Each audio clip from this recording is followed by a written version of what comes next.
प्रसाद बाबा चारै गाउँका मानिसले नाउँ लिने स्वाभिमानी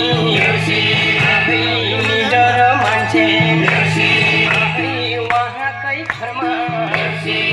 देउसिरे आयो देउसिरे आयो